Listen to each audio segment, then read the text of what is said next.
Hello everybody, I am now live.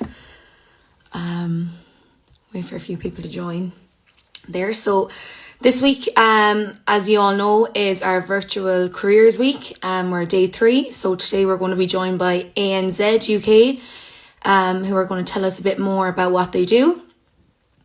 So I'll just wait for them to join the live.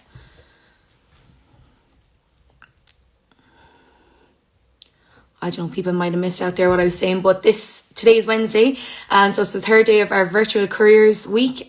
So today we're going to be joined by ANZ UK. Yeah, they're here. Brilliant. So ANZ UK is just going to tell us a little bit about what they do and give you all some information. Here we go. Hi. Hi guys, how are we doing? How are you getting on? Oh, all right. I'm in the office, Good. so it's quite nice. Oh, lovely. Look at you. Yeah, thought I'd Working come from in home and still we are, but sure, look. well, I should be, but the Wi-Fi is so good here that how could I refuse? Absolutely. Well, my name is Laura. Just to introduce myself first, and Nice to I'm meet the you. academic officer in the Students' Union. Yeah. Brilliant. Well, yeah, Great. so I guess should I wait for a little bit for people to join or? Yeah, there's still people joining there, but we'll post it onto our feed anyways afterwards. So I'm sure as the minutes go on that people will join and ask questions. But maybe if you just want to start off with maybe just introduce yourself to people that are here so far and just give a little, I suppose, introduction about what ANZ UK do, that'd be great. Yeah. Amazing. Okay, so my name's Kristy. I'm the Global Opportunity Specialist for ANZ UK. So I'm based in London, but I'm technically a part of the Australian team, and I work basically to help our Irish educators, UK educators. There's a few Europeans that jump on board as well. Help them transition to teaching in Australia and New Zealand. So we also facilitate our returning educators as well, which is quite interesting because we do it the other way. So we bring Aussie, Kiwis, Canadians over to the UK to teach as well. So I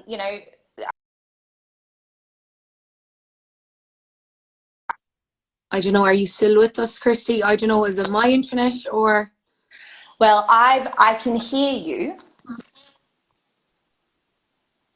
How are we going? Better. Yeah, good stuff. I think it could be my internet, and that's because I'm at home. Yeah, okay, Sorry. no problem. No, that's all right. Hopefully people in the comments will give us a heads up if they can't hear what we're saying. Yeah, please God. Yeah. Let us know, guys, if we're a bit muffled, but I think we should be good to go again. Brilliant. Yeah, perfect. So, we basically facilitate. Oh. I'll let you go. Okay. So basically, our aim is to take a really holistic approach to education as a whole. There are so many agencies out there. Obviously, not so many in Australia and New Zealand, but in the UK, definitely, as you guys would know. So it's about sort of focusing on education and educators, their whole thing. We've got a massive focus on mental health and also, working with teachers, teaching assistants, support staff, all that sort of thing from the very beginning until, potentially leadership. We've worked with so many support staff that have ended up going on to doing, bachelor's of education, PGCE, things like that. So, we want to really keep that alive, and it's so important because it's how many kids you're affecting in each class. If a class has 30 kids and you're a supply teacher and you work with us 100 days, well, hey, you've really touched the lives of a lot of kids there. So that's the approach we like to take. So we support obviously supply teachers, the NQT crew, as we'll be talking to today, our primary teachers, secondary teachers, early years as well. So permanent placements, short-term contracts, long-term contracts, things like that. So it's a really all-rounder approach. I guess that's who we are as an agency. Really good. Yeah, cool. Does anyone so far have any questions that's on the live? They mightn't have any questions just yet, but I suppose, is there any additional qualifications required for students to teach outside of the UK and Ireland, so in Australia or New Zealand? Yep. So basically, in the UK, as you'll know, it's fine to your degree is completely transferable. In Australia, it is just slightly different in the sense that you must have 4 years of university study behind you. So if you've done a 3-year Bachelor of Education, you're going to need to do a top-up course for that one. Something else to note, if you're in early childhood education, you need to have experience, or your degree must have a focus on 0 to 35 months, and you must be able to evidence that as well, because there's just obviously an extra part to go with being an early childhood teacher, and going through an organisation called ASIQA, which the acronym, let's see if I can do it, Australian Children's Education Quality Care Authority. There we go, got it. Brilliant. Yeah, snaps for me. Yeah, so they will ensure that your qualification it corresponds with the Australian curriculum for early childhood. We also support, there are a lot of people out there with, say a diploma in early childhood, or, a cash level 3 or something like that. We can support them as well, and they will need to go through a CEQA, but they'd be able to work as support staff in childcare centres as well. So if you've got friends who have done that, then you can bring them along with you for your trip to Australia. So yeah, it's pretty good. Okay, cool. And I suppose then the big question, say with the likes of Australia and New Zealand, is it difficult how difficult is the process to obtain a visa to teach outside the UK or Ireland? Yeah, well, obviously at the moment, everything's on hold with COVID. So we'll pretend that COVID doesn't exist at the moment. Both countries have working holiday visa programs, slightly different for the two.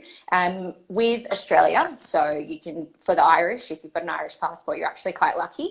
You can get it between 18 and 35 years inclusive. So you get an extra 5 years on most other countries in the world that are a part of the Working Holiday Maker program. So basically you just apply.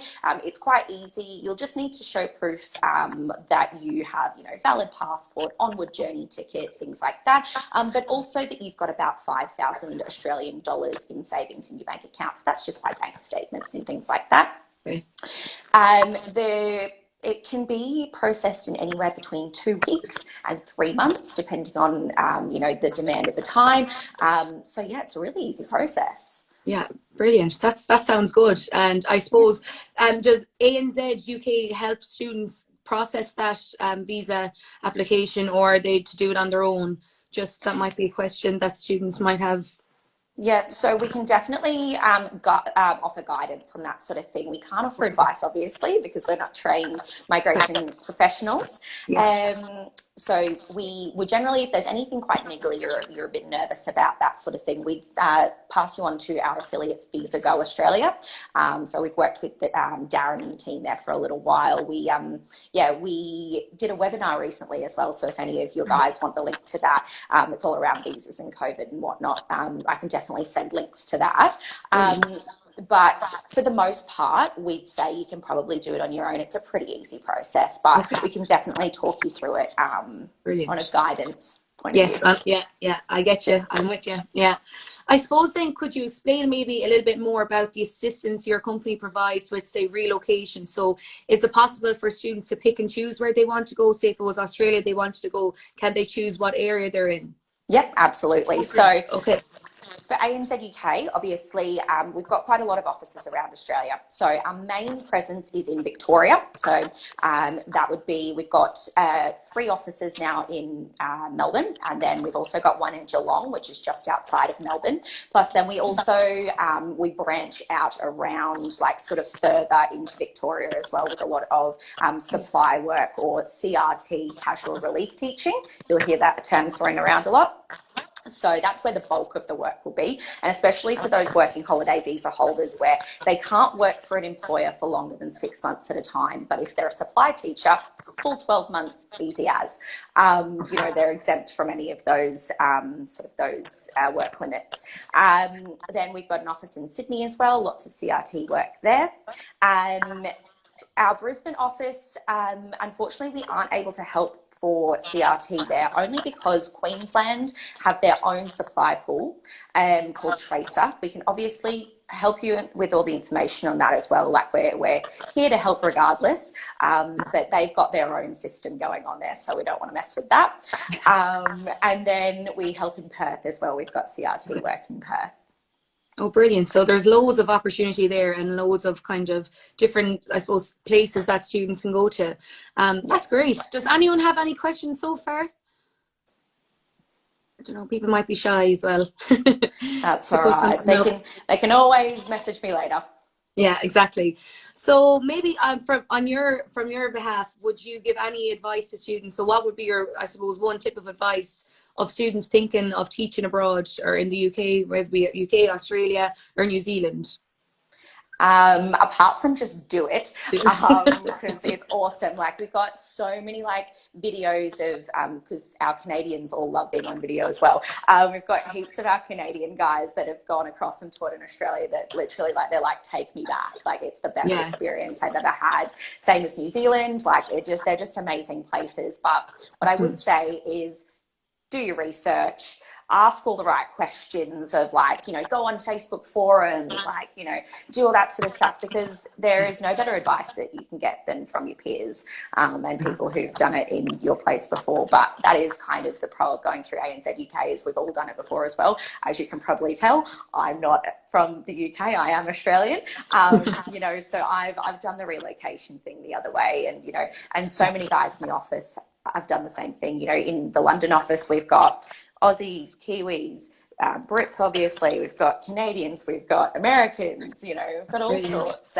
Great mix. We've got a South African, like, so, yeah, it's just, you can ask us anything you want, and we'll hopefully have the answer. Brilliant, brilliant. And then based on your experience, what makes a potential candidate stand out in the schools that you work with? I think it is probably obviously a well-written CV, which we can definitely help you with. Obviously, you know, things in Australia could seem a little bit different, same with New Zealand. So we've got heaps of resources to help out with that. But definitely just a really positive can-do attitude. We love to send videos of our educators to our schools, you know, do little educator spotlights and talking about, you know, we give them a couple of lists of questions of talking points that they can talk about, just a short video, and it just comes across so well, and it breathes life into you. So yeah, that's definitely what stands out. Great. I see there's a question there. So how does the curriculum differ in Australia and New Zealand from Ireland? I would say that it's kind of same but different. So there are certain elements, and obviously, you know, especially in subjects such as history and things like that, there are going to be those slight differences on their focuses. But it's nothing that you won't be able to pick up. Yeah. We've got resources, we do webinars, professional development, so that you can be up to scratch before you get there. We've developed our own learning management system called Exceptional Talent, and it's got heaps of educational resources on there. So we've got the UK version and the Australian version. So it's a good tool to go on and be able to really get to grips with the differences. Yeah, brilliant. Anyone else have any questions there on the topic of the curriculum and the differences, I suppose? No, not for now. I suppose going back to the interview techniques, I suppose, what are the most frequently asked questions that applicants should, I suppose, prepare for when going for an interview in school? It's going to be mostly those questions around, you know, what's a time that you've had to differentiate between, say, this student and that student, and they'll ask for specifics around those. And we generally say, like, you know, you need to have specific answers. It can't just be, you know, wishy-washy, like, oh, I'm really good at doing this. You need to come prepared with exact answers for those sort of questions. So it's really those scenario-driven questions that we find are really popular. Okay, that's good to know. Anyone else have any questions at the moment? No? Please do ask questions.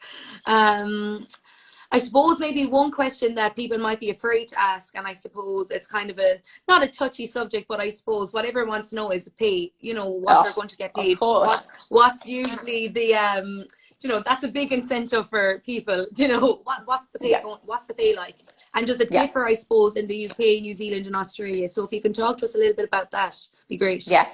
So if you're going to go and do your NQT year and you decide to do that with us over in the UK, obviously, if you're working in London, there's the 3 different pay brackets, and they're like the M pay scales. So we're always going to make sure that you're going to be paid to the M scale, and also in line with agency worker rights. So just making sure that you're getting all of the benefits that go with it, that you should be as a full-time staff member. So I think outer is, I think outer is like £26,000 a year, around that.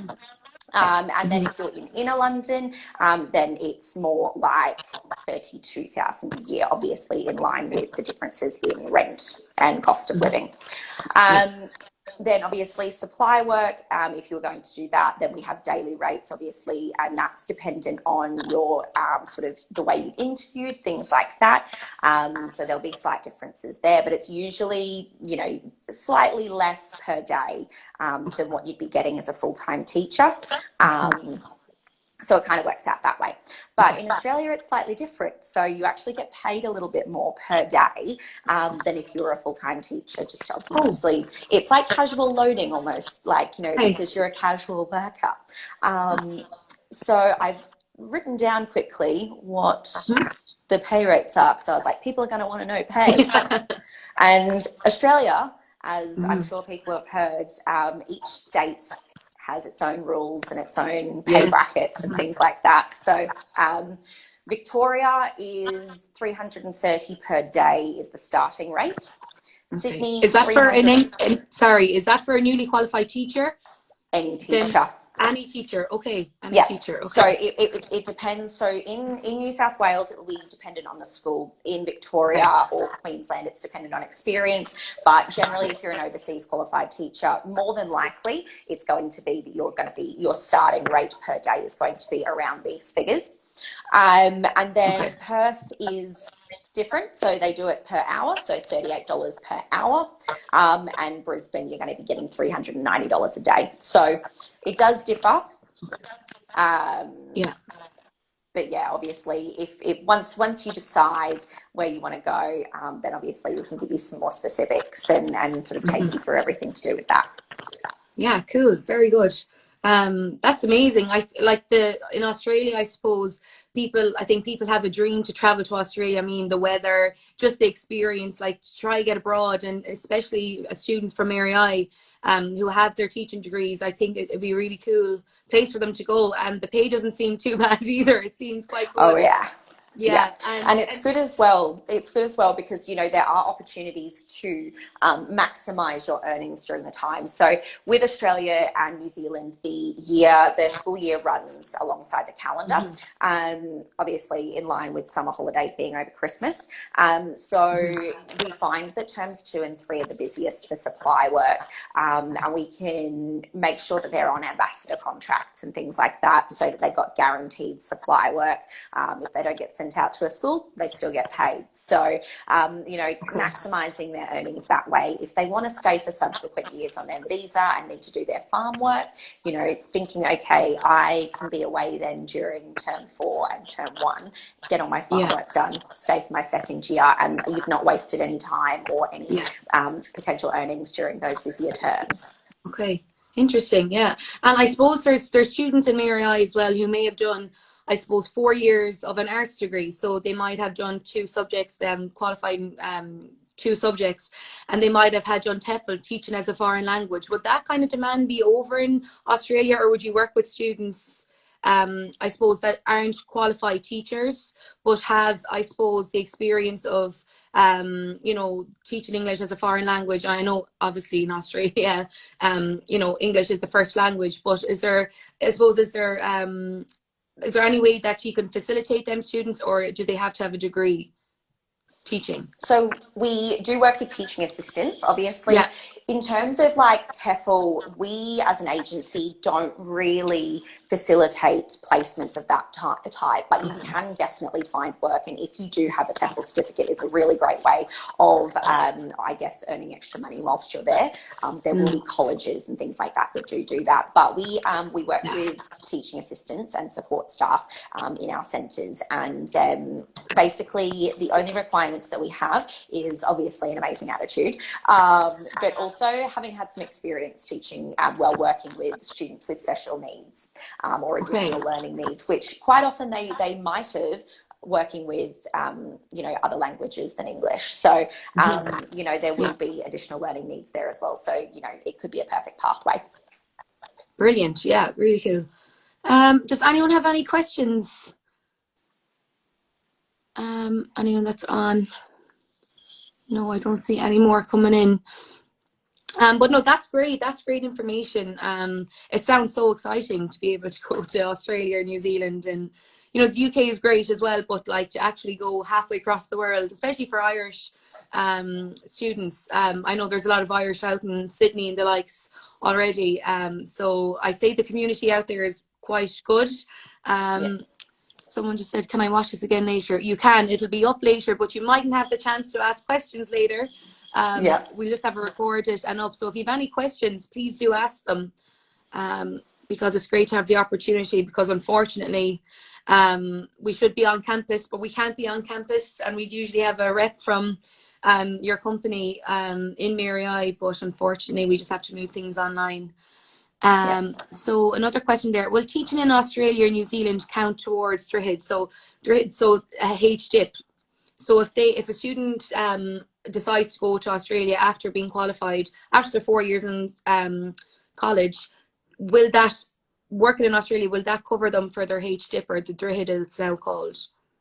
It depends, I guess, whether it's based on, or you've got the contacts to sign off your days. So if you were in, say, a 6-month placement, which can happen obviously in line with those work limits, I think that would count towards, but I'd have to double check. So I think it would be about evidence. Okay.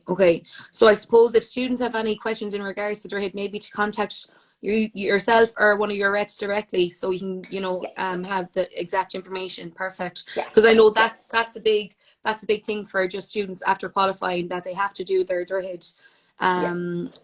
So another question there: after a year, do you have to do farm work in order to stay in Australia as a teacher? Yes. So unfortunately, teaching isn't included on the, I guess, the farm work or the regional work list. So there is a list of things that you can do that I can provide you as well. But it's mainly like your fruit picking and, you know, working on a dairy farm, or, you know, things like that. So it's that regional work that, you know, you really, when you think of backpackers, like that's what you think of. So unfortunately, teaching's not included in that. And you need to do 88 days of that. So that's 88 working days, not including your days off, going, you know, down to the pub or something. So yeah, you need to get those signed off. Now, obviously, everyone's heard the horror stories about those sort of things, you know, so we are always there to point you in the right direction for the right advice. We've also got Donald, who's on our Canadian team. He himself has done the farm work. He's stayed in Australia the extra time, and he is always so excited to help, you know, you guys out with that sort of information. So yeah, he's such a great guy to talk to about that. So we'll always be there to help. Brilliant. And just a question: do people get paid for their farm work in Australia? Yes. Or they do? Yes. Okay. Very important. Not much, is it? Oh, very important. So that, again, all of those, you know, horror stories out there. You got a few cowboys always in every industry, but there are in Australia with working rights, and the way that it works is you can only actually do I think it's a maximum of 4 hours free labour, and that's considered like a trial. Okay. Anything else has to be paid. Okay, very good. Know I'm sure your I'd say that rights. farm work would be a bit of crack. Absolutely. I can imagine it would be if there was other people with you and picking fruit or whatever. Now, it wouldn't be my scene. I'd rather be hands-on with animals if there was a dairy farmer.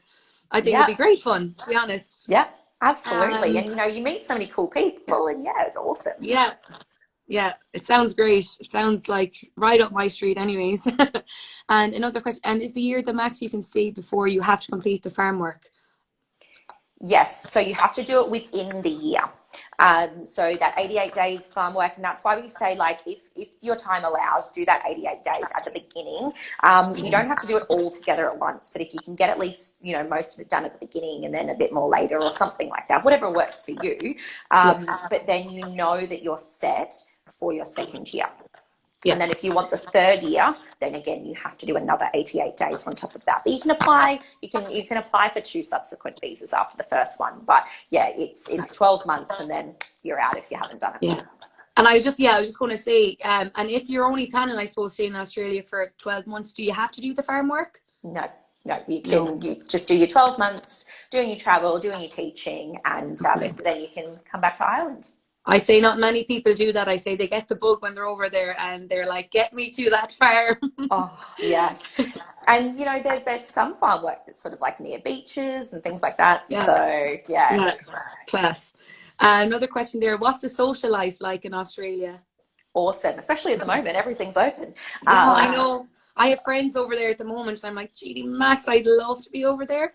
I've had to turn my Instagram off because I can't deal with all my mates back home going to parties and festivals and bars. Yeah. But yeah, no, social life in Australia is really good. Obviously in the cities, it's obviously a little bit more vibrant, as you would assume. And also I guess with ANZ UK, we put on heaps of events, and especially for you guys that are coming over, we've got a whole community of you guys as well, plus then other ANZ UK guys. But the same thing in UK, obviously out of COVID times. But yeah, heaps of social events. We love a party. So there's always something going on. Cool, class. And when can they apply if they want to go in September? When is the application process? Will they have to start applying now, or can you tell us just a bit more about the application process? Yeah, so at the moment, unfortunately, there's no applications open for visas just because they're not allowing temporary visas at this time. But once they're open, which we kind of are hoping is around January next year, then it will be very quick. It'll be maybe, let's say if the floodgates open and everyone's like, oh my God, want to go. It might take, say, 3 or 4 months. But the brilliant thing is as well, is that once you've got that visa letter, it'll have an initial entry point date. And you've actually got 12 months to enter after the date that the visa's been granted. So you've got time to plan if you want, or you can just get on the plane and go.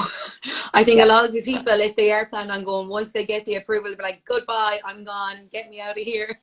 Exactly. Sick of COVID. Yeah, they'll be scared the flights are stopped again. Oh God, don't say that.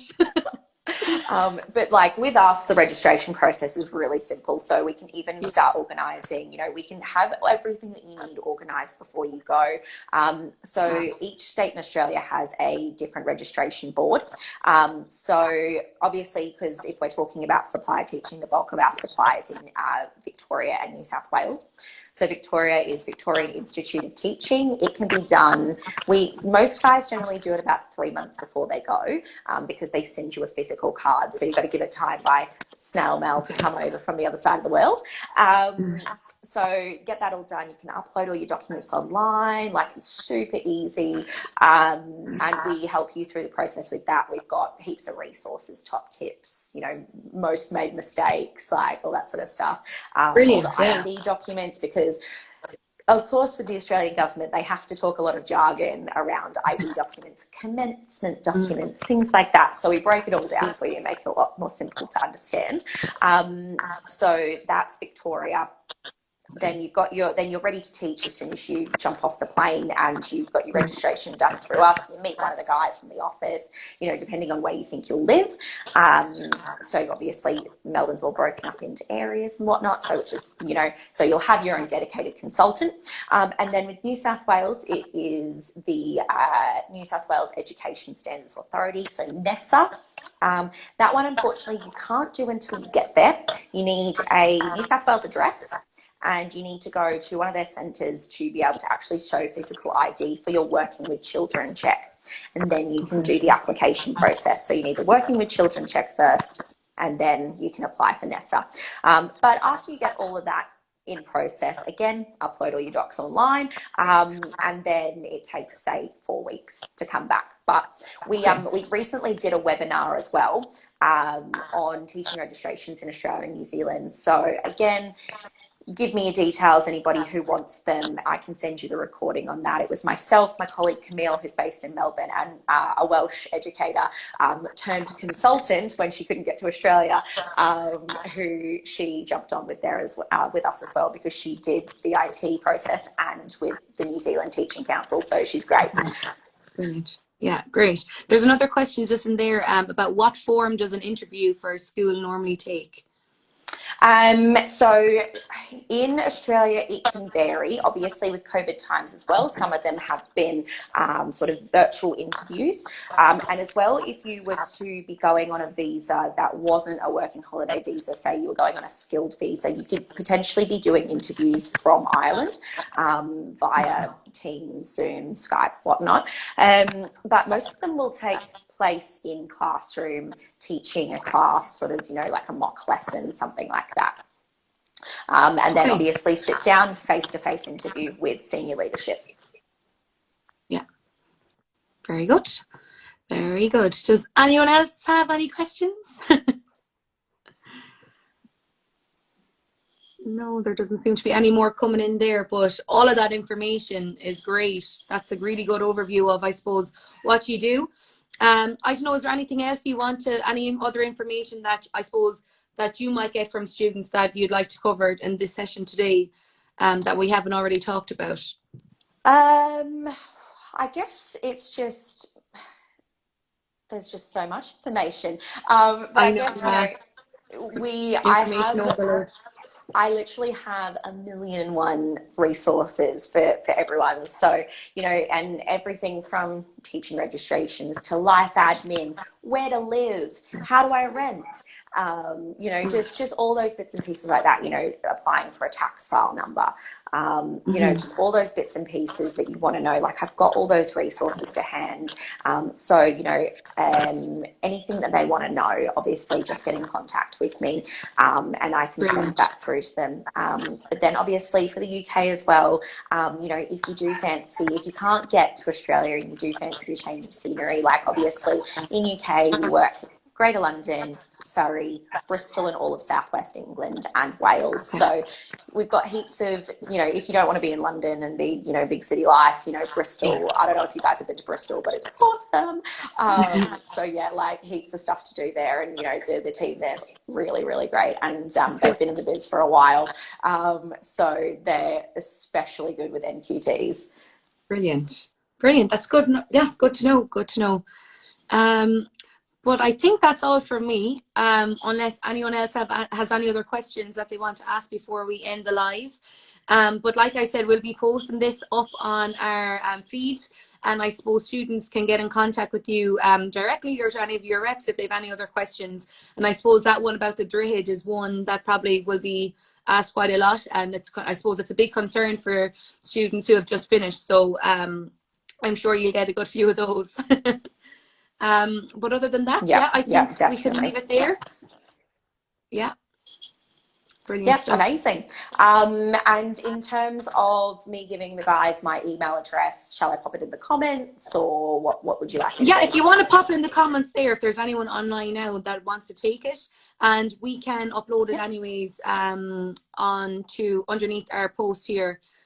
So someone just asked there the contact details. So maybe if you just want to pop them in there in the comments, and then I can take them down here and add them then. Brilliant. Yep. Amazing. Let me pop it in now. If I can remember how to spell my name. You're fine. It's been a long morning already. You're in the UK, or you're in the UK I office? am. Yeah. Yeah, nice. Is that in London, or where are you situated? Yeah, so we're in London. We're in London Bridge, right by Borough Market. Oh, When the lovely. market's open, Yeah. some great spots for lunch, except you end up spending your whole pay packet on going to get lunch I was just out. going to But say, hey, yeah, London is so expensive. I lived over there myself, and it is, but it's fab. There's so much to do in London. It's brilliant. so fun. Yeah. Okay, Kirsty, thank you so much. I really appreciate that. And I'm sure the students do too. So hopefully they'll be in touch with you, and enjoy the rest of your day. Amazing, guys. Well, thank you so much for having me. And yeah, look forward to speaking to you all soon. Thanks a million. See ya.